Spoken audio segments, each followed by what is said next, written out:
Hello, YouTubers, friends, compatriots, bootlicker shills, deathly search, peasants, vessels, minions, shoppers, shopaholics. I'm a useful idiot. Welcome, and today I want to talk about the retail collapse. And as people have noticed, we have a large swaths of retail industry either contracting or closing massive amounts of stores. And the latest, of course, is Radio Shack. Closing 1,100 stores. Coldwater Creek closing 365 stores. Sears closing 300 stores. Staples closing 225 stores. Family Dollar closing 370 stores. Walgreens closing 76 stores. And Penneys closing 33 stores. And Sbarro's and Quiznos declaring bankruptcy, and on and on. And we saw a lot of closings in 2013, and in fact, we've seen huge amounts of closings every year since the collapse of 2008. And Jim Quinn, who I will reference a couple times in this discussion, who writes great stuff with a lot of detail, he estimates we will lose about 3 billion out of 15 billion square feet of retail. So it's not going to be a total retail Armageddon as suggested, but it is a huge contraction and will have its accompanying results, which includes layoffs, more people on unemployment, and a lot more commercial real estate on the market, driving those prices down, and more bad loans, and the cycle continues. And first quarter of 2014 are in, and they're also disastrous. Even Walmart, their profits plunged by $220 million. Target's profits plunged by $80 million. Sears plunged by $358 million. JCPenney's plunged by $358 million. Kohl's, Costco, Staples, Gap, Best Buy, McDonald's, Home Depot, Lowe's, all contracting and profits plunging.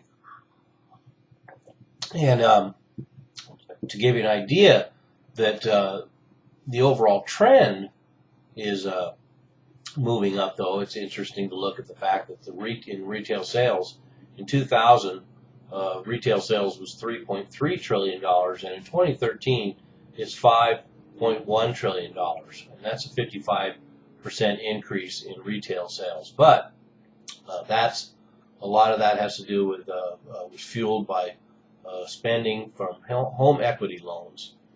So that's what's helped boost a lot of retail for that time. And also a lot of credit, consumer credit. 2010 was $2.52 trillion, and now consumer credit in 2014 is $3.14 trillion. So a huge jump. So there's not exactly a deleveraging going on. We still see this increase in retail sales, a huge increase in consumer credit, but a lot of that credit is being used for living expenses too, paying taxes, energy costs, even food. And then a lot of that consumer credit also increases student loans and subprime auto loans. So that's what's driving retail. And it's interesting to notice, like I brought up in other videos, though, the luxury market is booming, and the top end retail is a success story. Nordstrom's, Tiffany's, Saks, Ralph Lauren, they're only 1% of total retail sales, or 50 million square feet. But of course, they're having record sales and record profits, and so the top end.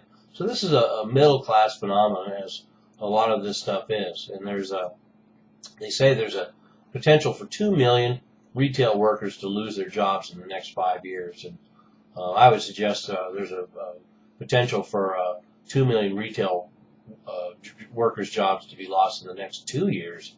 But some of these big players are going to be gone. JCPenney's is going to be gone in 2 to 5 years. Sears is going to be gone in 2 to 5 years. Radio Shack is going to be gone. And one of the reasons why we didn't have a gigantic crash in commercial real estate, along with the home real estate market back in 2008, was the government and the Federal Reserve allowed real estate mall owners and commercial real estate to roll over non-performing loans and falsify claim rental income was covering their loan obligations, which it was not. So this whole system is being propped up, and as it takes more hits from all these retail closings and all this retail contraction, it's going to be harder and harder to contain the damage from this. Right now we have 1 billion square feet of retail space vacant nationally, and some analysts suggest that half of all shopping malls will close in the next 10 to 15 years. And I've got no reason not to believe that. But one of the things, when you get into the details, there's been a lot of information around about all these store closings and all these contractions we've had in retail over the last few years. And but what's more interesting is to look at some of the details, like I say, that are brought out in this Jim Quinn article, talking about the rise of this retail culture, and how, like everything else, it just overexpanded, and now is a huge mile investment. So we have 100,000 shopping malls in the United States. We have 1 million stores in those malls, 15 billion square feet of retail, 47 square feet of shopping for every man, woman, and child in the United States. 47 square feet of shopping for every man, woman, and child in the United States. And that compares to, say, Germany. So Germany is the economic powerhouse of Europe, and yet they only have 12 square feet of shopping for every man, woman, and child. So the U.S. is 3 to 8 times higher than everywhere else in the world. So we're saturated with retail in stores and shopping, and that comes as no surprise to anyone that pays any attention whatsoever. But it's just interesting to compare that. And but one of the unfortunate trends, of course, is that in 1990 the median income was $56,000, and people had a lot of home equity they could spend. In 2014, median income has actually dropped to $51,000, and there's no more piggy banks to raid.